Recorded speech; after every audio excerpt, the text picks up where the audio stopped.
I knew something was wrong the moment he laughed at my roses. Not a mean laugh.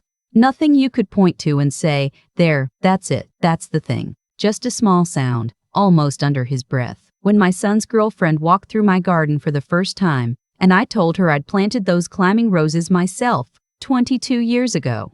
When my husband was still alive, she said how lovely and touched one of the blooms with 2 fingers, the way you touch something you don't actually want to touch. And he laughed. My son didn't notice. I did.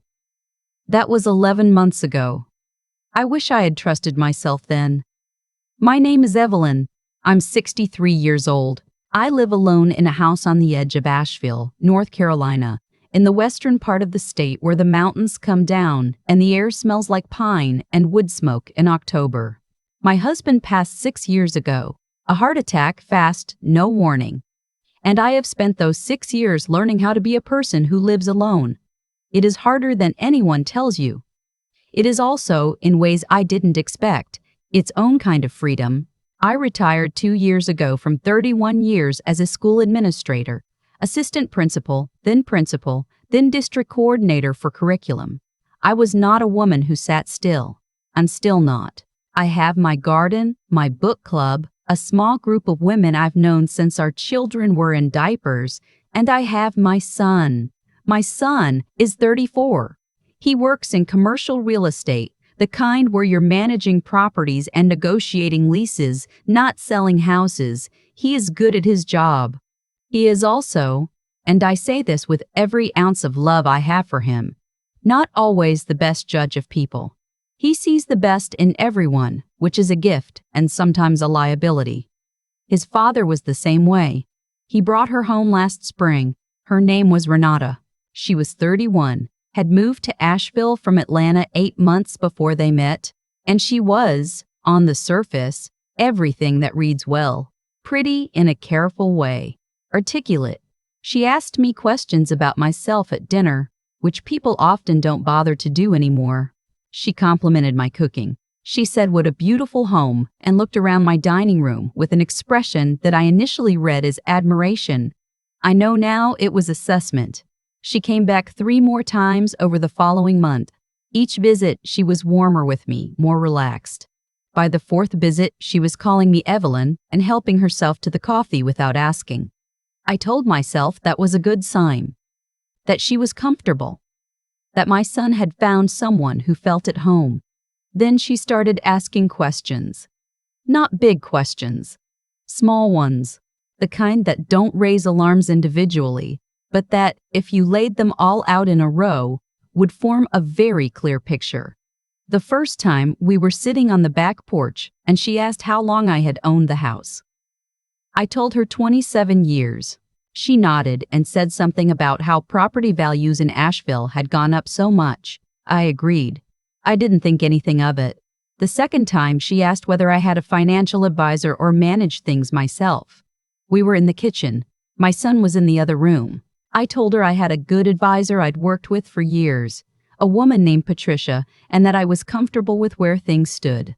Renata nodded again and said something vague about how important it is to plan ahead, especially, and she looked at me with what I can only describe as practiced tenderness, especially as we get older and things get more complicated.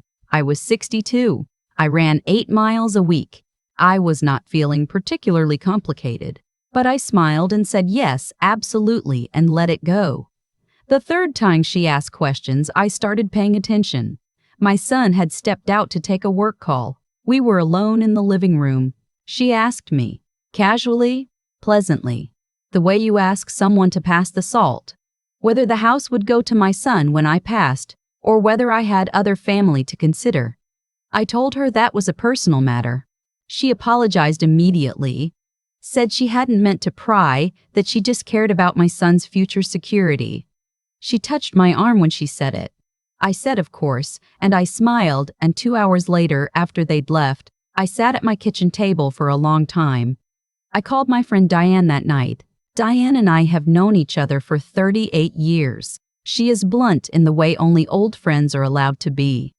I told her what Renata had asked, and she was quiet for a moment, and then she said, Evelyn, how much does your son know about what you have?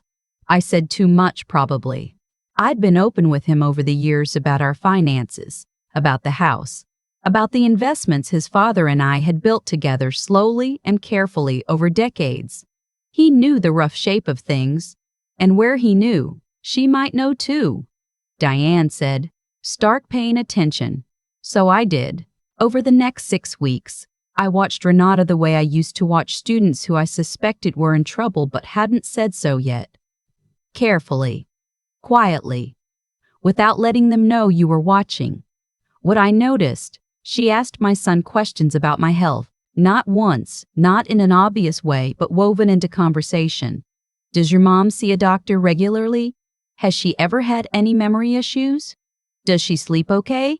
I found this out not because I was snooping, but because my son mentioned it himself, innocently, saying Renata's been asking about you. She really cares about you. What I noticed, she had started volunteering opinions about the house. Small suggestions. A different paint color for the front door. A comment about the roof looking like it might need attention soon. An observation about how big the property was for one person. What I noticed, she had begun referring to my son's life. Their life, as she increasingly called it, in terms of what would eventually be available to them. Not if things worked out. When. She spoke about the future with a possessiveness that included my assets without ever naming them directly. I started keeping notes, a small notebook, nothing special, in the kitchen drawer where I keep takeout menus and rubber bands. I wrote down dates and what was said and who was present. 31 years in school administration teaches you documentation. Then something happened that changed everything. My son called me on a Tuesday evening, excited. He told me that Renata had suggested they look into estate planning together, the three of us as a family, because she'd read an article about how many families end up in conflict over these things when there's no clear plan. He thought it was a great idea. He thought she was being thoughtful and caring. He asked me if I'd be willing to sit down with an attorney she'd found. I asked who the attorney was. He gave me a name. I didn't recognize it. I told my son I'd think about it. Then I hung up and called Patricia, my financial advisor, and told her everything. Patricia is 67. She has been managing money for 40 years and has seen most of what people do to each other when there's wealth involved. She listened to me without interrupting. When I finished, she was quiet for exactly 3 seconds. I counted. And then she said, "Evelyn, I want you to call an attorney you know and trust, not one someone else found for you, and I want you to do it this week." I called my own attorney, a man named Stuart who handled our estate planning years ago when my husband was still alive. I told him what was happening. He listened the same way Patricia had. Then he said, "Before anything else, I want you to make sure your documents are current, and that nothing, not your will, not your power of attorney, not your healthcare directive, can be changed without your full and documented consent, with witnesses he and I both know." We updated everything. My son was named in my will as he always had been. My power of attorney remained with my friend Diane, as it had been for 3 years. Nothing changed in substance, but everything was documented, fresh and signed and witnessed. And Stuart kept the originals in his office. Then I called my son. I told him I appreciated Renata's concern, but that I had my own attorney and advisor and that my affairs were in good order. I told him gently but clearly that questions about my estate, who would receive what, when, under what conditions, were not appropriate for a girlfriend to be raising, even a serious one, even one we hoped might one day be part of the family. I told him I loved him. I told him I needed him to hear me. He got defensive at first. I expected that. He said I was being unfair to her, that she was just trying to help, that I was treating her like a suspect when she'd done nothing wrong. I said, "Then I hope I'm wrong. I hope I'm completely wrong and we'll all laugh about this someday." I said it calmly. I meant it. Part of me still wanted to be wrong. 2 weeks later, I found out I wasn't. Diane called me. She had run into a woman she knew from her church. Not a close friend, just an acquaintance, who mentioned, in the way small cities produce these connections, that her nephew had dated a woman named Renata several years ago in Atlanta. The relationship had ended badly. There had been some dispute over money. He hadn't been willing to talk about the details, but his family had been worried, and eventually the relationship had ended and the woman had left town. I asked Diane to find out what she could. What she found out, carefully, through the nephew who was willing to talk more than his family had expected, was that Renata had been engaged to him, that during the engagement she had convinced him to add her to a joint account, that when things had started to go wrong between them, money had moved out of that account in ways he hadn't authorized. He hadn't pressed charges. He'd been embarrassed. He just wanted it over. He was not a wealthy man. The amount wasn't large, but the pattern was. I thought for a long time about what to do with this information. I am not a dramatic person. I am not someone who enjoys confrontation. I spent 31 years solving problems in ways that preserve dignity wherever possible. The student's dignity, the parent's dignity, even sometimes the dignity of people who didn't deserve it. But I also knew that my son was in love, and that love makes people argue with evidence. I called Stewart again. He advised me on what I could and couldn't say legally, and what I should document before any conversation. Then I called my son and asked him to come for dinner. Just him. He came on a Thursday. I made his father's chicken recipe, the one with lemon and rosemary, because I wanted him to feel at home, not ambushed. We ate and talked about his work. Then I told him I needed to show him something. I had printed everything. The notes I'd kept. A timeline of the questions Renata had asked. The information Diane had gathered, written out clearly. I had also, on Stewart's advice, printed the public records Diane's connection had pointed us toward. Small court filings from Fulton County that corroborated what the nephew had said, not criminal but civil, a name in a dispute over a joint account. My son didn't say anything for a long time after he read it. I watched his face. I know his face better than I know almost anything in the world. I watched it learn to read, watched it grieve his father, watched it fall in love twice before this. I watched it now processing something it didn't want to be true. He said, "This could be a coincidence." I said, "It could be. But I need you to take it seriously." He said, "You don't know her like I do." I said, "I know.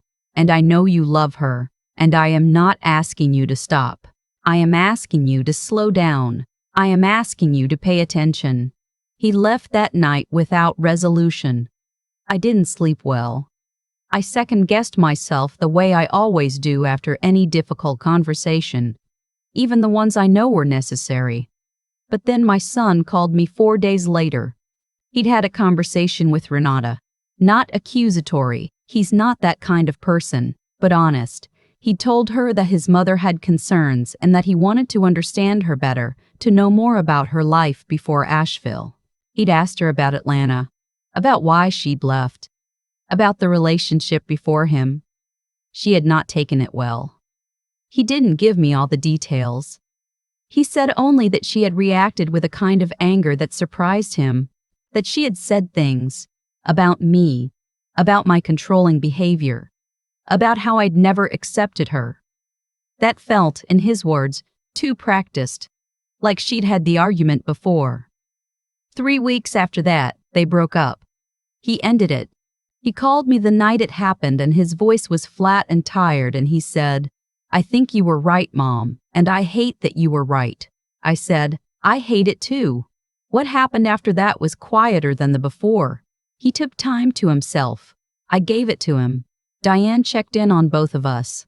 I went back to my garden, to my book club, to the long walks in the neighborhood where I'd lived for 27 years and where the neighbors still wave from their porches. My son came for dinner the following month. I made the chicken again. We talked about his father more than we usually do, about what he'd been like as a young man, about the things he'd said about money and trust and building something slowly that lasts. My son cried a little. I did too. At some point during the evening, he said, "How did you know?" I thought about the laugh, the two-finger touch on my roses, the small, careful questions building one on top of another, like a structure, you don't see until it's tall enough to cast a shadow. I said, I've spent a long time learning how to read people who are showing you exactly what they are, but counting on you not to look too closely. He nodded. He understood. There is a version of this story where I said nothing, where I smiled and let it go and told myself I was being paranoid. The way women my age are so often told they're being. When they name a thing they can see clearly. Where I handed over trust I'd spent decades earning alongside my husband. Where I sat in an attorney's office with someone else's documents, explaining to a stranger how this happened. I am grateful every day that I kept that notebook. I want to say one thing clearly, because I know some of you watching may be in a situation that looks like this, or maybe you have a mother or an aunt or a grandmother who is. The questions come slowly. They come warmly. They come from someone your person loves. That is exactly how it works. The ask is never direct. It never announces itself. It builds a relationship first, and then it builds a case. Trust your instincts. Document everything. Use your own attorney, not one someone found for you. Make sure the people who hold your legal documents are people who knew you before this new person arrived in your life. And talk to your children, not to frighten them, but because love is not the same as information, and they deserve both. My son is doing well now. He went on one date last month, a woman he met through a colleague. He texted me after and said only she didn't ask about the house. Good sign. I laughed out loud in my kitchen, alone, and it felt like the best thing I'd felt in months. My roses are blooming again. The climbing ones on the back porch, the ones I planted 22 years ago. They come back every year without being asked. Some things you build are just like that. I've thought about this a lot in the months since everything's settled, not obsessively, I'm not built that way, but the way you think about a close call after the danger has passed. You replay it quietly, not to frighten yourself, but to understand it. What I keep coming back to is this: Renata didn't fail because she was caught. She failed because of what she chose to be. Every question she asked, every warm smile, calculated to disarm me, every careful comment about the house or my health or my future, those weren't just tactics, they were choices, and choices accumulate. They build a pattern that, eventually, reveals a person more clearly than anything they say about themselves. I think about the version of me who said nothing, who told herself she was being paranoid, unfair, the difficult mother-in-law who couldn't let her son be happy. That version of me existed. She was real. She sat at my kitchen table more than once and almost talked herself out of picking up the phone. What saved her, what saved me, wasn't suspicion. It was the discipline to sit with discomfort long enough to ask whether it was telling me something true. That's the thing nobody says about wisdom. It isn't comfortable. It doesn't arrive clean and obvious. It shows up as a small unease you have to choose to take seriously, even when everyone around you is telling you to relax. My son is a good man. He trusted because he loves, and loving someone openly is not a flaw. But I had to be the one who held a different kind of attention. Not cynical, not cold, just awake. That was my job. Not because I'm his mother, though I am. Because I had lived long enough to know that the people who mean to take something from you rarely announce it. They build comfort first. They make you feel seen, and then, slowly, they make themselves necessary. What Renata didn't understand, what people like her rarely do, is that the things worth protecting weren't built quickly. My husband and I spent 30 years making careful decisions, small ones, unglamorous ones. We drove old cars. We didn't take vacations we couldn't afford. We said no to things that looked good but felt wrong. Everything I have is the result of patience and honesty and showing up for each other when it wasn't easy. You can't take that with a few warm questions at a dinner table. The foundation runs too deep. And my son, I watch him now and I see his father in him more than I used to. He called me last week just to talk. Not about anything urgent, just to talk. We stayed on the phone for an hour. He told me about the new woman he'd had coffee with, and he laughed when he said she hadn't asked about the house. I laughed too, and underneath the laughter there was something steadier, something that felt like the right outcome of a very hard year. You build a life with integrity or you don't. You pay attention or you don't. You trust your instincts or you talk yourself out of them. These aren't dramatic choices. They're quiet ones, made in ordinary moments, that determine almost everything. My roses came back this spring. They always do.